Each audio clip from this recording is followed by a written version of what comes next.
Okay, we're going to continue on with lesson 3.10, going to war. And I'm going to start here. I read this paragraph in the last video, but I'm going to start here with the Pearl Harbor, December 7th.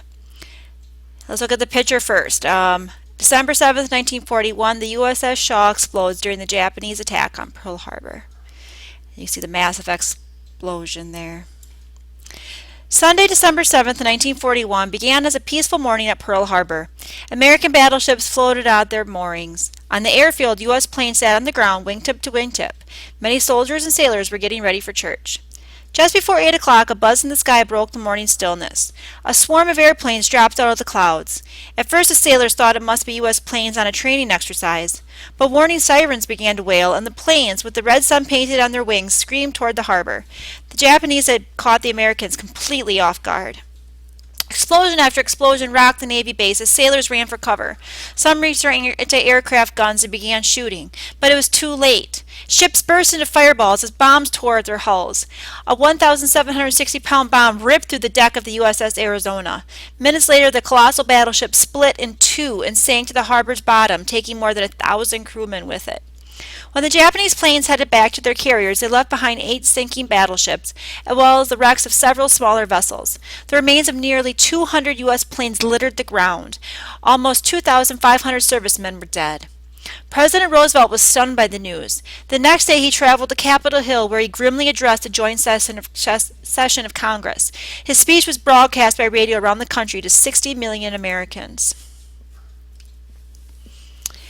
Roosevelt had strapped on his steel braces and walked with a painful slowness into the chamber on the arm of his son. He gripped the lectern firmly with both hands.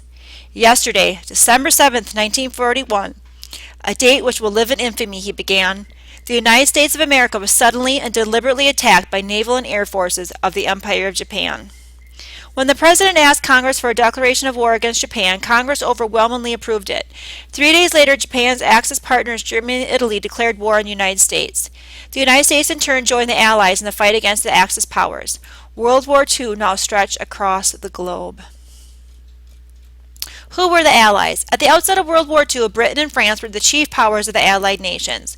As the war spread, more than 50 other countries joined the Allied ranks. The Soviet Union and the United States were the most powerful countries to join Britain and France. The long list of allies also included large nations such as Australia, Canada, and China, as well as smaller ones such as Liberia, El Salvador, and Panama. All right, and then we're going to stop here in this part of the lesson where I'll read the next section, Arming for War, in the 7.11 lesson. And now let's go back here to the online lesson. Changing rules. In asking Congress for a declaration of war, oh, wait a minute. Let's go back a second. Don't forget to check your reading guide and your answers with the lesson answer key. And let's go on.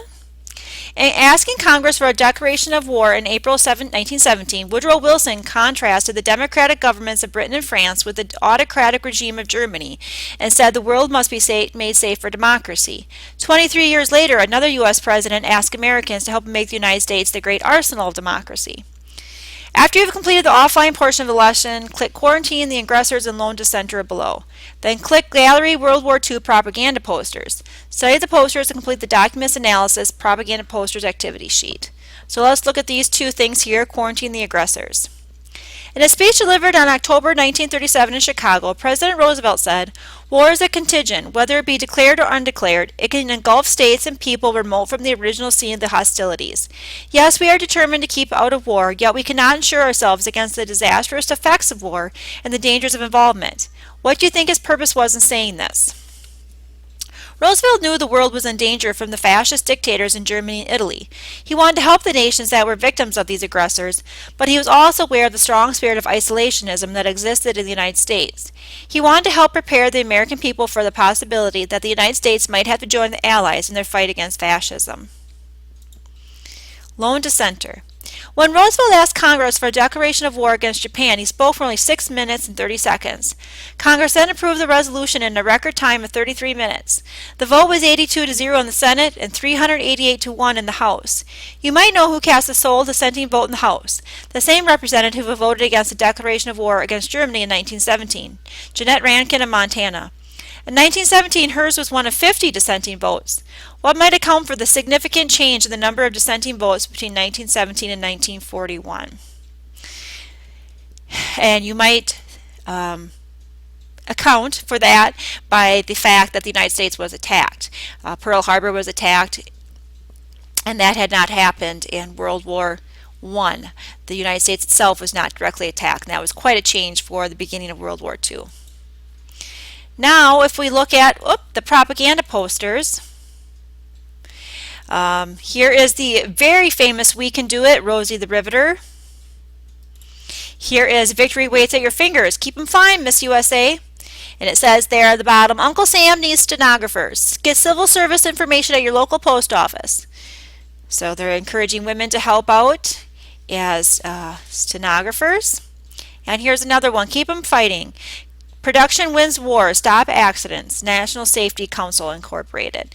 So encouraging in the factories to also be safe and prevent accidents, because accidents will slow down production, and you don't want to slow down production by any means.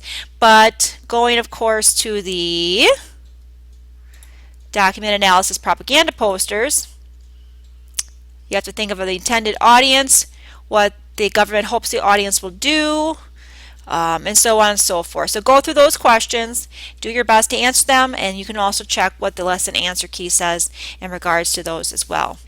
So there is, if you want to, there's a site, the National Geographic site, Remembering Pearl Harbor, that you can look at in your free time.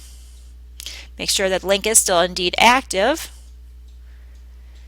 And this looks like a map maker. So, unless it's going to take us eventually to Pearl Harbor, this may not be the correct link anymore. And it doesn't really look like it is. So, don't worry about that, but you can always Google if you wanted to learn more about the attack on Pearl Harbor. But of course, don't forget to go to the 3.10 checkpoint and answer the few questions that you'll have. 2 questions that you'll have from that lesson. So good luck with your checkpoint. Don't forget to do that. And this concludes the 3.10 video part 2.